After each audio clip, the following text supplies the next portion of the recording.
Yeah, well, I'm fourth generation here in this district. It's been a family farm since pretty much from the year dot.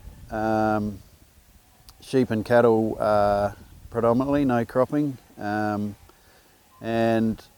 yeah, I'm now farming with my father and three boys, and they've got kids coming on as well, and yeah, we're all passionate about what we do. The original, back in the late 1800s, I suppose, it started off with a couple of hundred acres, and now it's just under 4,000 acres. Yeah, running sheep and cattle stud operations, as well as commercial cattle and merino sheep and crossbred sheep. There's a couple of hundred cattle running around, and this year we'll shear close to 7,000 sheep. So it's grown substantially, but we've got the workforce to do it, and this is our passion and what we enjoy doing.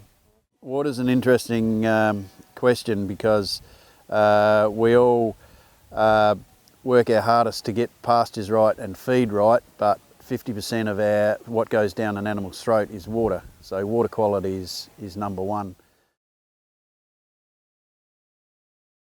Predominantly all our water comes from underground for stock use, and yeah, it's the Philmac products are pretty much all we use. It's just suits what we need to do, whether it be for the windmills or our tanks or our troughs.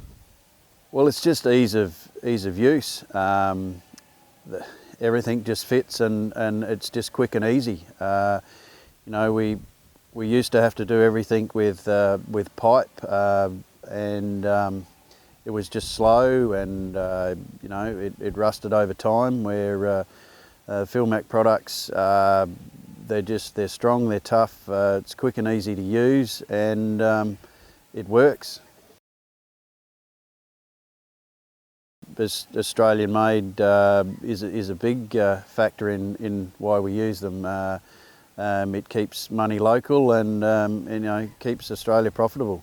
You know, anything we use, we like to get as much use out of it, or length of productivity out of it, and yeah, the Philmac products they'll be generational.